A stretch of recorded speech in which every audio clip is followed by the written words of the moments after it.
Welcome back to the Speaking and Communicating podcast. I am your host, Roberta. If you are looking to improve your communication skills, both professionally and personally, this is the podcast you should be tuning into. And by the end of this episode, please remember to subscribe, give a rating, and a review. My guest today made the transition with her family to move from Germany to the United States in order to contribute to not only communication skills training, but growth overall, especially using the technique known as NLP, Neuro-Linguistic Programming. Please help me welcome Brigitta Hoeferle, as she and I will be discussing a lot more about her work and how the work she does helps us so much. Before I go any further, hi, Brigitta. Hi, Roberta. Thank you for having me on the show. Thank you for being here. I'm excited, especially after our initial introduction. I know this is going to be a really good show.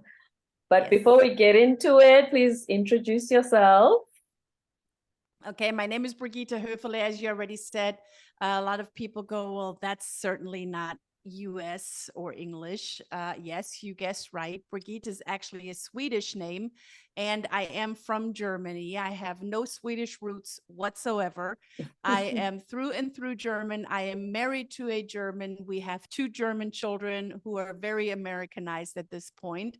And our oldest daughter, who's 20, moved back to Germany, to Munich, back to her roots last year on her own.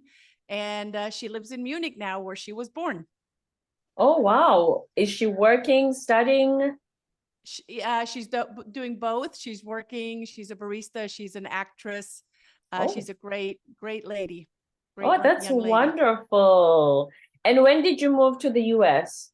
In 2004. So Amelie was 18 months old when we moved. And, you know, it just, that move just, Roberta, came out of a plan somewhat when my husband and I sat together and we said, we want to grow the school. We built a Montessori school. We want to grow the school. Do we want to grow it in Munich? Which, if you know anything about German real estate markets, in Munich specifically, it is very, very, how shall I put this? The rates are very high. I don't want to say not affordable, but building a business there and scaling it is rather a challenge, or can be a challenge. And at the time when we were looking at building the business and growing the business, we hit a roadblock on finding a building that we can grow the school into.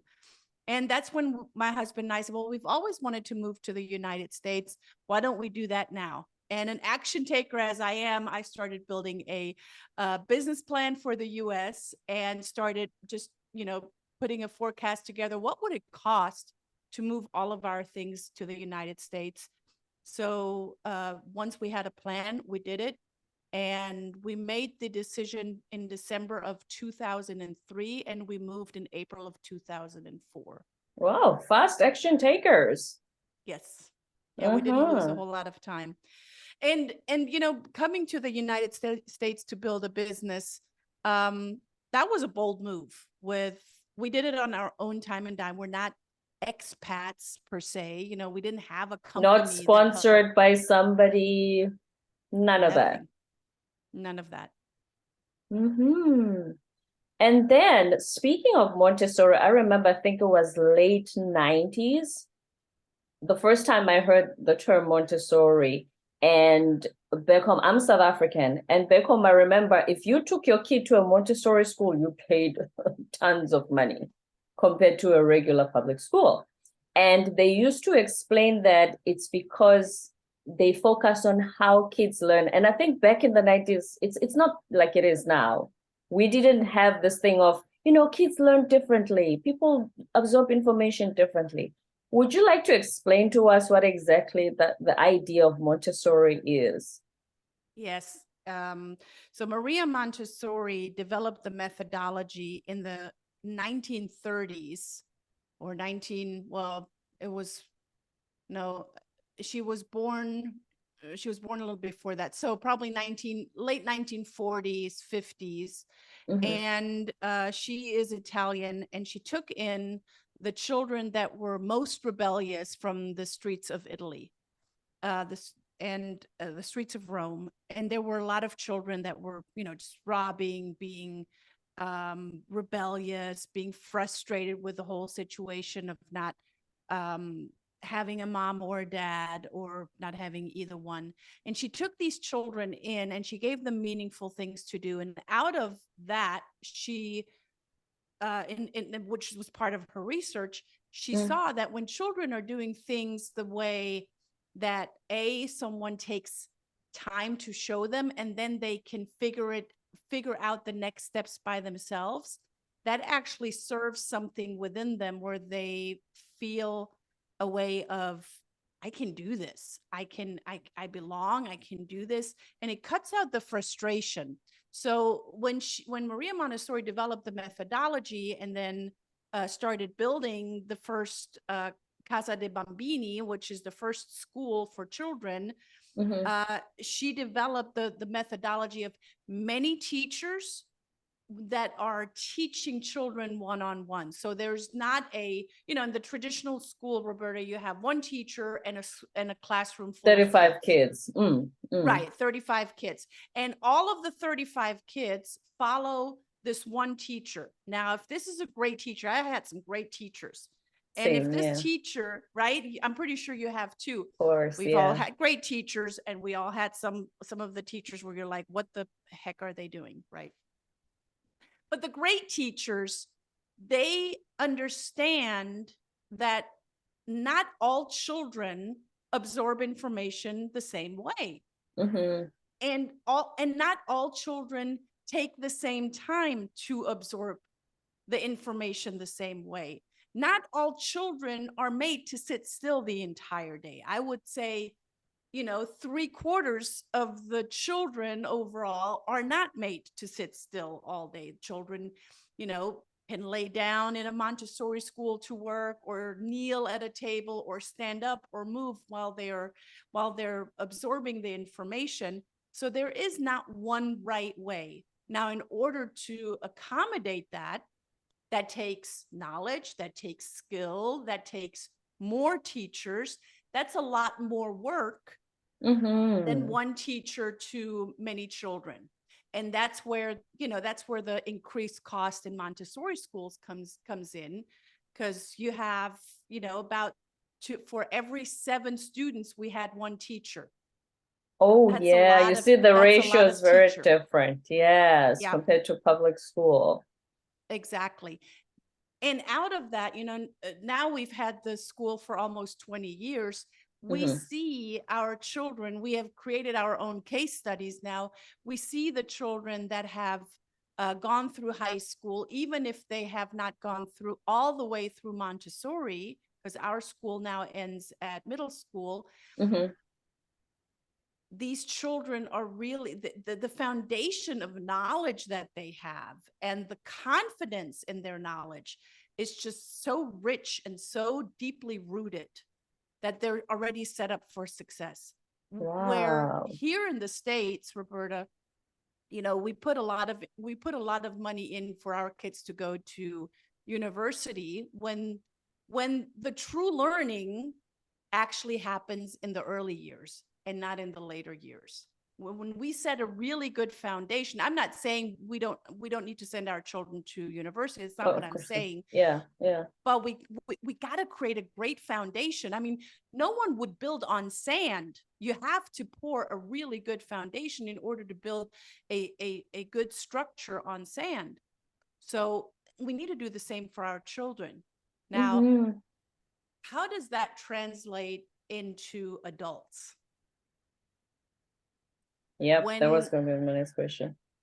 Yeah, so if we look at the structure of a classroom with a teacher and the students, we can almost look at the structure of a team and a team leader.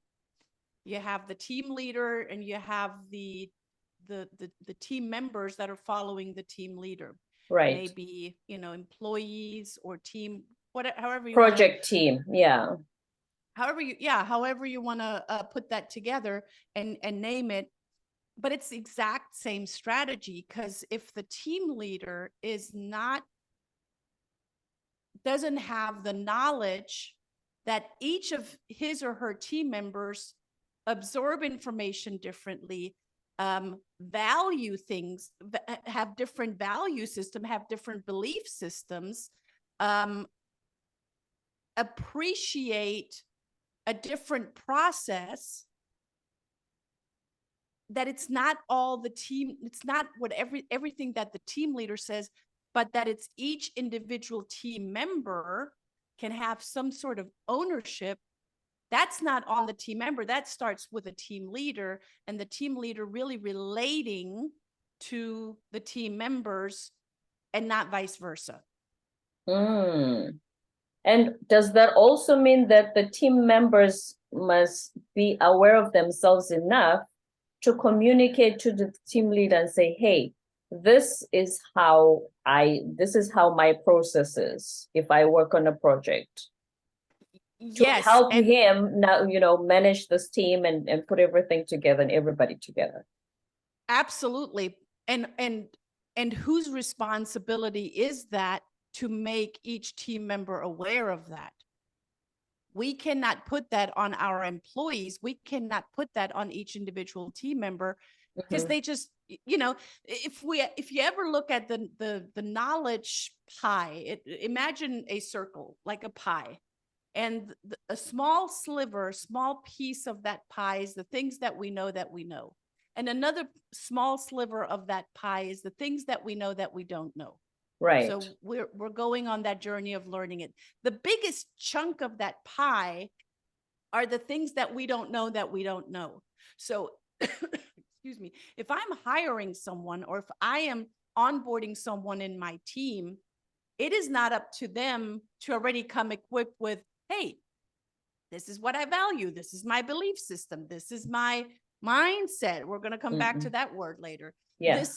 This is what I appreciate. This is what I stand for. This is how I relate to information. This is how I store information.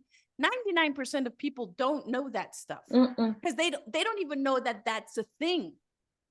They just think I'm myself, and I'll go to work and work with people. That's it. Yeah. I've studied this topic in school. I have graduated with X degree. I have been hired to do X responsibilities. Therefore, that's who I am. That's their identity. But it goes so much deeper than just that identity of what they know. It is who they are in their core. And I would say, from where I'm standing, that would be an HR responsibility, or a superior, or a team leader responsibility to take time with that individual and start relating to that person. How do they absorb? What do they value? How do they absorb information? Some organizations do like an assessment, like Myers-Briggs or something like that. Right. Yes. Now, if you've ever done a Myers-Briggs, you're going to get a report that's about as thick as a big Bible. Who's supposed to understand that? No one's reading that. That's ridiculous. No. Right? So we got to make it simple, because all of that boils down to good or bad communication. That's what it boils down to. Right. Bottom line is good or bad communication. And that's the key to leadership, to running a team, to managing a project team. It all boils down to that. Yeah, it boils down to really a good relationship, and good relationships build on great rapport, and great rapport builds on communication. Great communication. Yeah. Now, I want to go back to when you were talking about your students from the Montessori school. You said they have a deep knowledge. Is it also a mindset thing, that because it sounds to me like they really get to know themselves while even still in high school. Right. You know, like they are very deep rooted in who they are, their core values, their mindset. And because they know that they learn a certain way, I'm sure that part of their curriculum was even learning how to communicate, as we just said. Right. So the P part in NLP is program. Now, if we look at children growing up, there's a phase called the imprint phase from age 0 to around age 7. And during that imprint phase, the child's brain or the child's consciousness is one. So the subconscious, the unconscious, and the conscious is one. There is no division. When they grow older at around age 7, age 9, age 8, age 9, that there's a somewhat of a wall that is dividing the conscious mind from the subconscious mind. That's when learning starts to become hard or perceived as hard, because now they have to put in effort, where before they just took all information in just intrinsically, right? So children are being programmed during this very sensitive time of their imprint phase. And when there are parents, and they don't do this by wanting to do harm, these parents might do it because they just don't know any better, because they have their own program from when they were growing up. But when they are scolding their child, when they are calling their child, "What are you, stupid?" And I hear this so many times where parents, they don't mean harm. I don't think even at that moment they were planning to say the word stupid. It's just there's a lot going on with life, and things just come out sometimes, unfortunately. And it does leave a trace. And when that leaves a trace, because, it happens once, it happens twice, it happens 3 times, because as children, we're so innocent, we're looking, and this is happening all subconsciously. We're looking at mom or dad or uncle or aunt or teacher or religious leader or thought leader. And when they say that, it must be true. So now it becomes part of their belief system. And that's why we're dealing with adults that have self-worth problems. Well, I heard, they might not even be consciously aware that they heard when they were little that they're no good. But it became part of their belief system, and it's so deeply rooted. Now, on the flip side, Roberta, the good news is when that can happen subconsciously in a negative, it can also happen subconsciously in a positive. Right. So when we can empower our children, when we can let them have ongoing positive experiences of, hey, look, I just manipulated numbers that go into the tens of thousands, and they're 4 years old, without them even knowing that what they are doing, and they're just doing it very playfully with their hands. What do you think that does with them? It boosts huge their confidence booster. Yeah. Completely. Right? That is not something that you can teach. That is something that you either have by experiencing it, by adapting it tangibly in your imprint phase, or there's someone that just constantly negates you, makes you small, judges you, and that's who you become too. So we have to decide as adults, what do we want for our children? Do we want to empower them, or do we want to make them small? Very, very good question. Let's go back to our favorite word, mindset. We hear mindset a lot, Brigitte. It almost sounds like some new gospel or some cult. But here's the thing. As much as we all want to change our mindsets for the better, we always feel like every time somebody mentions the word mindset, we don't know what to do next to improve our mindsets. Exactly. What does it mean? Let me give you, I have two answers. And I want to start with this one. It's a bit complex, so follow me through this. I'm going to give it to you step by step. So imagine something that's happening as I'm going to call it event. Like you and I were talking right now, Roberta, and the listener is listening to the words that we're saying. So the listener is taking in the information, mostly auditorily by listening. And internally, the listener is finding information that's already part of their brain that they are looking for. Where have I heard something like this before? They're looking for baseline. Right. Where have I heard or seen something like this before, or even felt like the way that Roberta and Brigitta are making me feel right now? Where can I categorize this? Where would this fit in? And then they find something and they're like, oh, this is really great information. It really goes deeper into what I've been wanting to learn. Remember the knowledge pie? Now they're becoming aware of, oh, that is something that I've been interested in, but I never knew how to even get to that information. And out of that, now they're finding a baseline within as they're thinking through it.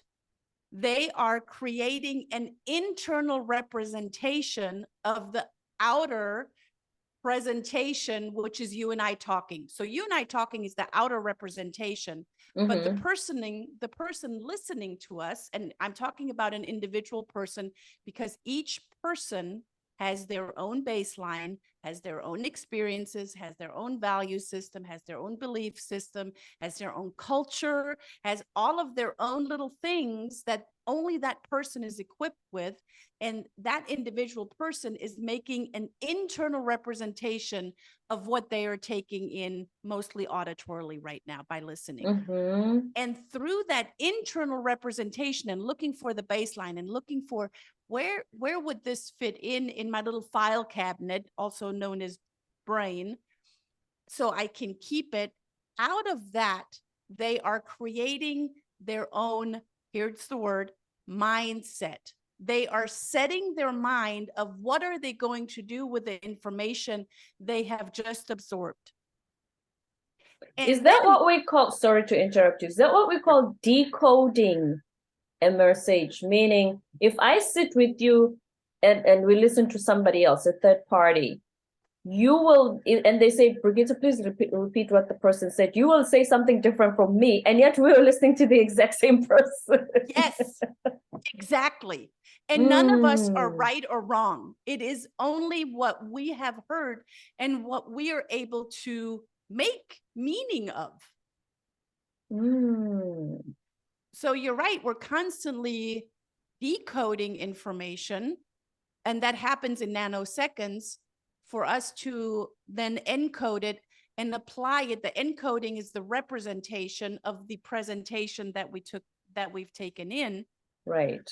And so we're creating our mindset. And then the mindset may be, to continue with the metaphor of the listener, the mindset may be, this is great information. I have been wanting to learn more about this. This is exactly what I came for. And then in return, Roberta, there's a physiology, there's a body language that shows outwards. And we see that, we take that in as behavior. So that person that just listened to your podcast and listened to the two of us talking, might now go into the grocery store and they might be like super happy and joyful and maybe even, thinking something really cool in their head. And they might have a smirk on their face, or they might have their shoulders back, or they might have a little, skip in their walk. So it shows up outwards of what that person has made meaning of what they just heard. What they heard. Is it related to how they were programmed before? So when they hear this, they decode it according to how they were previously programmed all their lives, And then the behavior is displayed that way. Correct. So there might be someone that's listening to us and they might be triggered from their experience about a word or how I said a word, or by just knowing my culture or knowing your culture. And it might have a completely negative and different effect on that person than on the other person. Again, that had nothing to do with what you and I said. It is how they made meaning in their own internal representation of what was said and how they perceived it. Mindset. That's how it is set in their minds when they hear it in their mind. And it's only in their mind, not in yours, not in mine, because they, like you said, they have different experiences. They come from a different culture. They have a different belief system. They have a different value system, right? So the mindset is, there is no one real mindset. There is no, oh, you got to think positive, right? Well, my thinking positive. In all honesty, in the 90s, when I was a teenager and we were listening to Jim Rohn and, the powerful, yes, it started that way, but I feel like over the years, in the last decade or so, we've opened up to a lot more knowledge and information on how all of this works, not just think positive. Because imagine if you cannot, if you're trying to, but you just try to think positive and it doesn't work, how frustrating that is. And a lot of people are going through that. Yeah. And that's the thing, oh, you just got to think positive, or, oh, you just got to change your mindset. Well, those are words, but how in the heck do you do that? Give people something that they can tangibly do.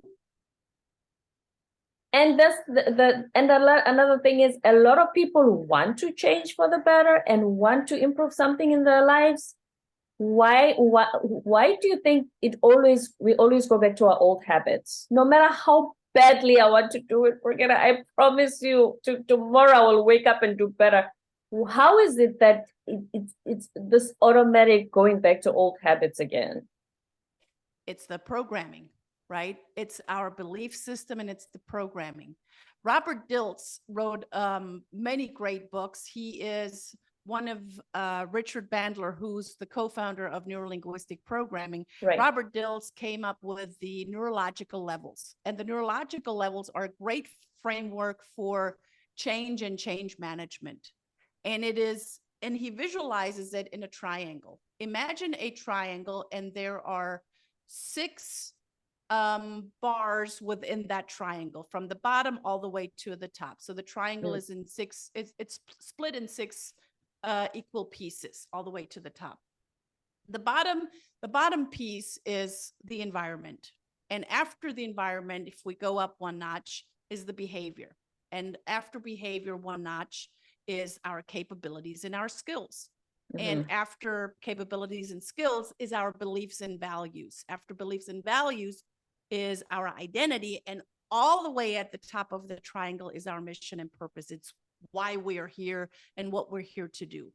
Yeah. Most people, when they say, but I want to do better, like, this is January. I'm pretty sure there are enough people going to the gym. There's my New Year's resolution. I'm going to go to the gym. What they are focusing on is the environment. I am going to the gym. What they have not adapted yet is, that's further up in the triangle, is their beliefs and their values. And if you are not aware of that, and you're just trying to, change the environment, you're never really going to hit the upper parts of the neurological levels. Therefore, you're really never going to change. You're going to have the illusion of change. I like to call it, you're rearranging the deck chairs on the sinking Titanic because it's something that you can control. I'm going to go to the gym. But it's the not going to habit, be a permanent change. no, the habit is starting to change when your behavior starts adapting, when you're adding more skills and capability. Look, I go to the gym, Roberta, and I go to boot camp. Actually, I went to boot camp earlier, and Yeah. it is work. And I have been Always. going to the gym for many years, and it is always work. It's never going to be easy. It's always going to be work. Always. But So how do we, when it comes to NLP, sorry to interrupt you, if I want to have those skills and change my behavior, the previous programming of me sabotaging whatever it is I'm trying to improve in my life, can NLP then help me reprogram anew so that on that triangle, I start to change the upper parts of it? right, absolutely. That's what NLP is known for. Only when you're willing to put in the work. No one can change against their own, how do you say, will. No one can be changed against their own will. Mm. So when someone is ready to become aware of the belief system that they have, and like I said, most people, when, it boils often down to the fear of being rejected. That can be part of a belief system, or the belief that I am not good enough, or the fear of not being good enough. Those are all fears that are deeply, deeply rooted. But most people, when you ask them, so do you have the fear of being rejected? Do you have the fear of not being good enough? They're going to go, oh, that's not the case. But if you really dig deep, if they really take the time and become aware of their imprint phase when they were young, and then go back and start healing from that. And there are great exercises that you can do around that. NLP cannot change the past. But it can bring some insights that you have now, the resources that you have today, that you can bring back and then future pace it into the future, that you can do greater work in the future. We're not going to change the past, but you do have choice of what you're going to do in the future. So the imprint of ages 0 to 7, as you said, is usually how, as adults, that's the autopilot we live in. Right. So how does that affect if we have this certain belief system and these habits we're trying to change, but it's really hard work and we seem to go back to our old ways? How does that translate to your communication skills trainer? How does that translate to challenges when it comes to communicating? So if you have, let's go back to the team leader. If you have a team leader that easily gets triggered if someone talks back to them because they have a better idea, or they might have a better knowledge in the whole process, but the team leader gets good, it happens. I mean, that's why we have teams, and it's not just one person, right? Who knows everything? Yeah. Exactly. If the team leader gets triggered and it happens, and it's a reoccurring pattern that's happening, that would be a great insight to look at, when did that happen the first time? And maybe it is something that person has been modeled over decades from parents, family, or, bosses, and start becoming aware of that. And then as they are aware of, oh, this is actually what's happening. Because when they're heated in the moment, when emotions are high, intelligence is low and everything goes out the window. So you cannot grab that pattern in the moment that it's happening, but you can reassess, or you can reassess it at a later time when everything is kind of mellowed out, and go, okay, so Mr. Team Leader or Mrs. Team Leader, when we're in this situation, what has come up often is if someone offers a different scenario or different solution, how do you perceive yourself in that moment?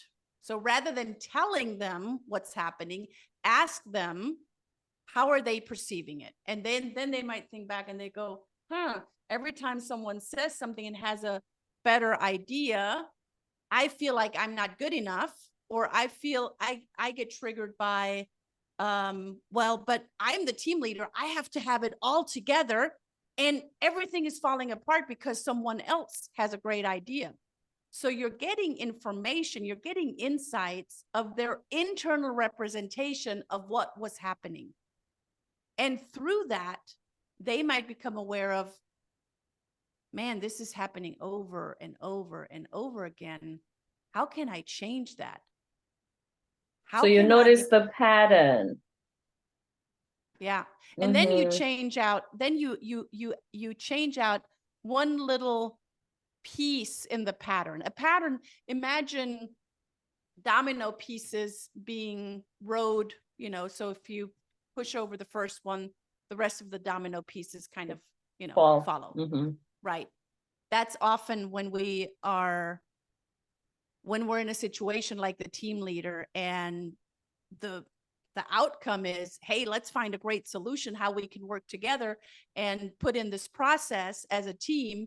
But the team leader then gets triggered by something, that trigger is that first domino, and everything just kind of falls into place, but it's not going in the direction that they wanted it to go to. Right. So it's not, you know, taking all of the domino pieces and throwing them out. It is looking at which little domino piece do we have to rearrange so it's actually flipping over in the direction that everyone wants it to go to. So perhaps, you know, let's go with that example that I was talking about. It would be perhaps, rather than the team leader just kind of, you know, blowing a fuse and trying to keep it all together and micromanaging, which a lot of team leaders do. They go into micromanagement to keep it all together. A great opportunity for the team leader would be, once they realize what they're doing, to take a deep breath. Once they realize they're being triggered, just take a deep breath. Okay, this is what's happening. Now I know. So a breather before they take the next step or the next word or the next action, a breather would help them to kind of diffuse the emotions going high, right? And to keep the conversation going and see, okay, so me as a team leader, what can I do next to actually get to that outcome that we all decided that we want to go to? Right. But Roberta, what often happens is that HR comes in, points fingers and says, but you're not doing it right. That doesn't solve anything. All credit to HR, by the way. I know they do a great job, so all credit to HR. No. This is not dissing HR at all. Not at all. Not at. But it is giving more tools. Right. That moment to breathe. Have you realized how even with couples, there's a screaming match and you say things you're gonna wish you would take back afterwards. If sometimes what they do is one person would leave the house just for 5 minutes so that they can, because they don't want to say things they're going to regret. Yeah.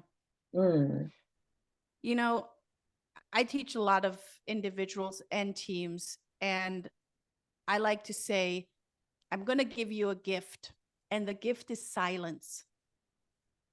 Especially nowadays, we are so quick to fill in the space, trying to make it what we want it to be, whatever the situation is, where often, like you said, take a walk or take a step back or take a step to the side, take a breather, allow silence. What I'm not saying, Roberta, is allowing silence treatment.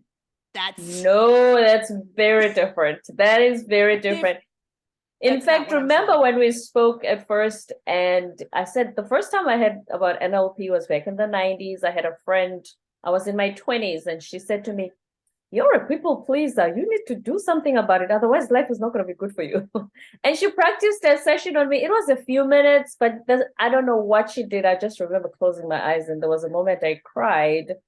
And you know, when you cry, sometimes, sorry to be disgusting, snot comes out of your nose. And I opened my eyes to grab a tissue. She said, "Close your eyes." This way. I said, "I don't want people looking at me like this." She says, "Exactly. That's why you need to sit in this moment, have strangers see something coming over your nose so that we kill this people pleasing." And like I said, it was my first introduction to it. I haven't been in touch with her since, as you know, she's an NLP practitioner. But one thing that, like I said, she was actually curing me of saying, don't take silent treatment. That it doesn't mean you're humble. You know, some of us grew up in religion and they say, "Oh, be humble, Brigitta, you know, turn the other cheek." So no, we're not promoting that at all. Nope. I find it passive aggressive. And I don't, passive aggressiveness that's also a pattern. Passive aggressiveness is a pattern that is modeled often by parents and bosses. And it's not support. It's not pretty. It's just not. There's no productivity at the end of it. No. Truly not. And I appreciate your friend and fellow master practitioner for allowing you to be in that moment, because it had a huge impact.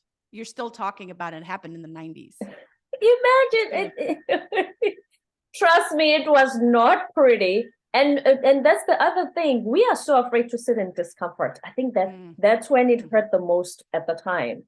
We are afraid even now to just sit in discomfort. We want to get rid. That's why we do all this distractions, internet and whatnot. We don't want to sit into it's too uncomfortable, even though we know it's going to pass. Is it uncomfortable or is it unknown? Because if we just realize, if we would know what is behind that known wall, boundary, that it's actually more comfortable once we step out of it. But it's not, we don't know what's happening next. So that's where I'm going to put it in air quotation marks, being uncomfortable comes from. It's rather unknown rather than uncomfortable. We talk about it a lot. We say, "Oh, I prefer the devil I know, because at least I know what I'm dealing with." That's why we in bad relationships. That's the devil you know. You're in a bad job. That's the devil you know.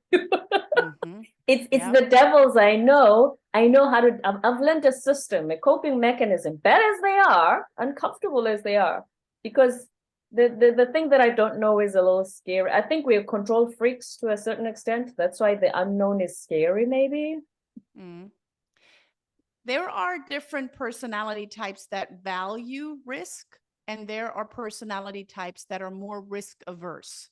Then there are cultures that are more risk averse, and there are cultures that are more actionable, right? I personally come from a very risk averse culture. Germans per se are rather, there's you want to calculate your risk as a German. The United States is, hey, let's just go for it. Let's go for it. What can go wrong? Even if it does, we'll figure it out. Yeah. Right. And then we also want to be mindful that we're not putting each German in that category, and that we're putting each American in that category, because we try to, just by, you got to change your mindset. We try to simplify humans. We're humans. We cannot just be simplified. We're pretty complex creatures. Okay? Exactly. It's the mental shortcuts we take just to make life easier. Like, oh, all South Africans are like Roberta. Yeah, there's no such thing. Right. So we want to we kind of put this topic over each culture, but then we want to be mindful that each individual communicates and stores its information as unique as their fingerprint is. And when we can realize that and we can appreciate that, especially as leaders and team leaders, then we can appreciate in getting to know who we're really working with. Who's the person across from me? Right. What makes you tick? What do you The value? curiosity. Yes. Yeah. Brigitta, please tell us something that I might have forgotten to ask that you feel like our listeners are going to seriously benefit from. What words of wisdom would you like to leave with us today? I want to give you this success formula. Thoughts lead to feelings, feelings lead to actions, and actions lead to your results. Thoughts lead to feelings, feelings lead to actions, actions lead to your results. And when you can become aware of what are you thinking, and is it serving me to the outcome that I desire, my results, then keep that thought. And if it's not serving you to get to the result, maybe you want to catch that thought and think a different thought that will evoke a better feeling, that will get you into the actions to have the results that you desire. Excellent. Words of wisdom from Brigitta Hoeferle from Germany, who now is based in the United States. This has been an enjoyable conversation. I love talking to you. Thank you so much for being here today. Thank you. Thanks for having me. And before you go, where can we find you on the interwebs? So very simple, Center of NLP. When you Google Center of NLP, my face will probably ping up, or you can Google my name, Brigitta, Brigitta, last name Hoeferle, Hoeferle, Brigitta Hoeferle. I'm the only Brigitta Hoeferle in the whole wide world, so you'll definitely find me. Exactly. Both on Google and on YouTube. As soon as you write your name, it pops up as you're the only one. That's right. Thank you for sharing such wisdom with us today. That was Brigitta Hoeferle, CEO of the Center of NLP, a keynote speaker, TEDx speaker, and a communication skills trainer. Thank you, Brigitta. And we will be with you next time. Don't forget to subscribe, give a rating and a review.